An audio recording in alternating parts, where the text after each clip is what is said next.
Hello students. बेटा आज के लिए हमारे पास कुछ एक इम्पॉर्टेंट थ्योरम्स है। ठीक है, आज की फर्स्ट थ्योरम अपनी होगी prove that any square matrix A and its transpose has same characteristic roots. कहता है कि मैट्रिक्स और उसके ट्रांसपोज दोनों के करैक्टरिस्टिक रूट जो हैं वो क्या होंगे, सेम होंगे। हाँ बेटा, सीधा सिंपल है। ठीक है, हमने लेट की कोई ए मैट्रिक्स है, A11 A12 A1n A21 A22 A2n S होन AN1 AN2 एस होन ANn, है ना।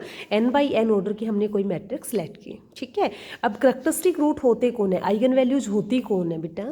जब हम करैक्टरिस्टिक इक्वेशन फाइंड करते हैं उसके रूट्स को हम आइगन वैल्यूज कहते हैं, है ना। तो now we find characteristic equation of this. ठीक है, और करैक्टरिस्टिक इक्वेशन क्या होती है, determinant of a minus lambda I is equal 0। ठीक है, यहाँ से जो लैम्डा की वैल्यू होंगी वो क्या होंगी, करैक्टरिस्टिक रूट्स या फिर बोलो आइगन वैल्यूज। ठीक है भाई, ओके। तो हमने determinant of A minus lambda I की बात कर रहे थे, हमने फाइंड किया। तो अपने पास क्या आ जाएगा बेटा, A11 माइनस लैम्डा, ये तो एज इट इज रहेंगे। A21 A22 minus lambda S one, है ना। सिमिलर यहाँ ANn minus lambda is equal 0।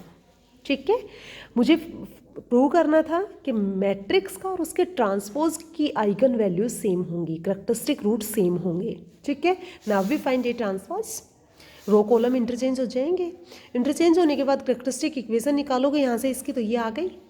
अब देखिए बेटा, इन दोनों में चेंज क्या है, यहाँ पे जो मैट्रिक्स है उसी का ट्रांसपोज यहाँ लिखा हुआ है ना। और जो डिटरमिनेंट होता है बेटा वो या तो रो के अलोंग कर लो डिटरमिनेंट या कॉलम के अलोंग कर लो डिटरमिनेंट, बात सेम रहती है ना। तो ये जो डिटरमिनेंट इसका आएगा सेम डिटरमिनेंट इसका आएगा, मतलब करैक्टरिस्टिक इक्वेशन दोनों की क्या हो गई, इक्वल। और जब इक्वेशन दोनों सेम है तो बेटा रूट्स भी सेम होंगे, है ना। तो hence these are equal, so characteristic roots of A and A transpose are same. ठीक है, सेकेंड थ्योरम में बेटा अपनी prove that the matrix A and B inverse A B have the same latent roots that is eigen values. Same बात है ना, eigen values बोल लो, latent roots बोल लो, करैक्टरिस्टिक रूट्स बोल लो, है ना। हेयर बी क्या है बेटा, B being an invertible matrix of the same order as A का जो ऑर्डर है वो सेम आपका बी का ऑर्डर है, इसीलिए वो क्या होंगी बेटा, उनकी मल्टीप्लिकेबल होंगी। ठीक है, और उसका इन्वर्टेबल है इसलिए उसका इन्वर्स एग्जिस्ट कर रहा है। हमें प्रूव क्या करना है बेटा, कि जो ए है और बी इनवर्स ए बी जो मैट्रिक्स आएगी इनकी तीनों की प्रोडक्ट होके दोनों के पास सेम लेटेंट रूट होंगे, सेम आइगन वैल्यूज होगी।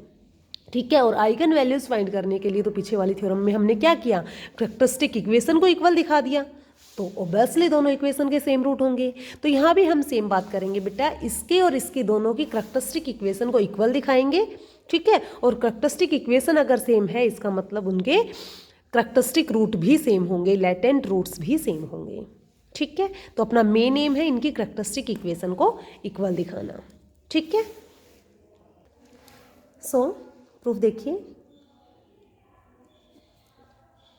The matrices A and B inverse AB will have same latent fruits if their characteristic equations are same.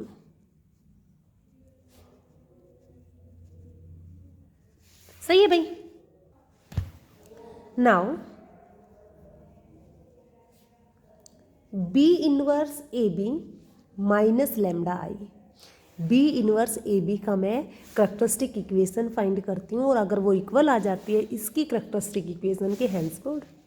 ठीक है, तो B inverse A B minus lambda I मैं इसको लेके चली बेटा, यहाँ से अगर देखा जाए तो मैं इसको लिख सकती हूँ B inverse A B minus lambda.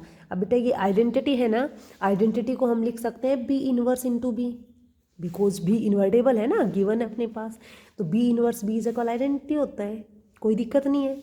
अगर इसको थोड़ा सा और सॉल्व करके लिखा जाए बेटा तो अपने पास ही इसको इस टाइप से लिख सकते हैं बेटा कि बी इनवर्स ए माइनस लैम्डा बी इनवर्स। ठीक है, और बी को भेज देते हैं पीछे, वाई क्यों लिया पीछे बेटा, क्योंकि दोनों में पोस्ट मल्टीप्लाई हो रखा है और पोस्ट मल्टीप्लाई हो रहा है तो उसको हम कॉमन ले सकते हैं बाहर। ठीक है, ओके। अब मैंने देखा बेटा बी इनवर्स दोनों में है अपने पास, प्री मल्टीप्लाई हो रहा है तो आगे की तरफ कॉमन आएगा, सो इसको हम लिख पाएंगे बी इनवर्स, और यहाँ अपने पास आ गया ए माइनस लैम्डा, बी इनवर्स बाहर चला गया, दैट इज आइडेंटिटी बच गया, सही है ना, इनटू बी। ठीक है भाई, अब ये डिटरमिनेंट है और डिटरमिनेंट की प्रॉपर्टी क्या कहती है बेटा, ए बी का जो डिटरमिनेंट है वो इक्वल होता है determinant of A into determinant of B. ठीक है, तो इसको हम लिख सकते हैं determinant of B inverse, determinant of A minus lambda I, determinant of B. सही है, अब डिटरमिनेंट तो कोई नंबर होता है ना बेटा, तो उनको आगे पीछे हम लिख सकते हैं, स्केलर बन जाता है ना ये तो इसका मतलब मैं इसको लिख सकती हूँ determinant of A minus lambda I, और ये डिटरमिनेंट ऑफ बी इनवर्स आ गया पीछे इंटू डिटरमिनेंट ऑफ बी। सही है, अब जब डिटरमिनेंट की प्रॉपर्टी स्प्लिट कर सकती है तो एक साथ भी लिख सकता है, तो दैट इज ये क्या आ गया determinant of B inverse B, है ना। अब बी इनवर्स बी क्या बनेगा अपना identity, so determinant of A minus lambda I into क्या बन गया ये आइडेंटिटी का डिटरमिनेंट। ठीक है, और आइडेंटिटी का डिटरमिनेंट क्या होता है बेटा 1, दैट इज ये किसके बराबर आ गया determinant of A minus lambda I, मतलब determinant of B inverse A B minus lambda I is equal आ गया determinant of A minus lambda I. ठीक है, which is the characteristic polynomial, ये क्या है अपना बेटा कैरेक्टरिस्टिक पॉलिनोमियल, और दोनों कैरेक्टरिस्टिक पॉलिनोमियल बराबर हैं तो कैरेक्टरिस्टिक इक्वेशन तो अपने आप बराबर होगी क्योंकि दोनों को इक्वेट करेंगे जीरो से, है ना। सो दिस शोज दैट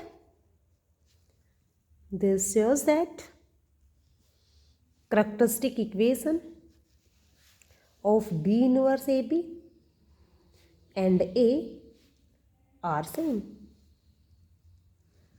ठीक है, और जब कैरेक्टरिस्टिक इक्वेशन सेम है तो इसका मतलब क्या होगा बेटा hence in both have same latent roots.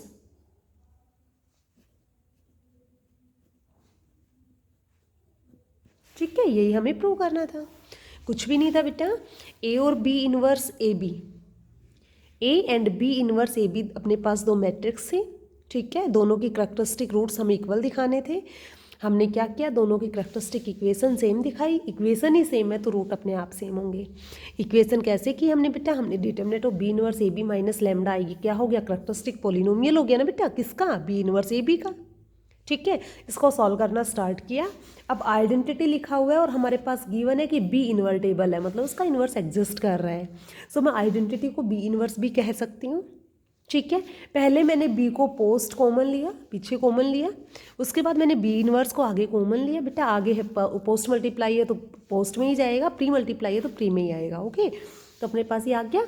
अब डिटरमिनेंट की प्रॉपर्टी होती है कि ए बी का होल डिटरमिनेंट इक्वल होता है determinant of A into determinant of B, that is इसको भी हम स्प्लिट कर सकते हैं, बी इनवर्स का डिटरमिनेंट, इसका डिटरमिनेंट, बी का डिटरमिनेंट। डिटरमिनेंट तो कोई दो नंबर है, आगे पीछे कर सकते हैं ना बेटा, तो इसको हमने पीछे भेज दिया। So determinant of A minus lambda I, determinant of B inverse, determinant of B. Determinant की प्रॉपर्टी क्या होती है, स्प्लिट करता है तो बेटा एक साथ भी लिखता है ना, that is this equal to determinant of A minus lambda I, ये क्या बन गया अपने पास B inverse B. B inverse B क्या होता है आइडेंटिटी, आइडेंटिटी का डिटरमिनेंट कौन होता है 1, मतलब मेरे पास क्या बच गया ये ए माइनस लैम्डा आई, और ए माइनस लैम्डा आई का डिटरमिनेंट क्या होता है बेटा कैरेक्टरिस्टिक पॉलिनोमियल, दोनों कैरेक्टरिस्टिक पॉलिनोमियल इक्वल है, हैंस कैरेक्टरिस्टिक इक्वेशन भी सेम होगी, तो this shows that characteristic equation of P inverse A B and A are same. ठीक है, और जब कैरेक्टरिस्टिक इक्वेशन सेम हो गई तो लेटेंट रूट तो अपने आप सेम हो गए, है ना, तो hence both have same latent roots. ठीक है, ये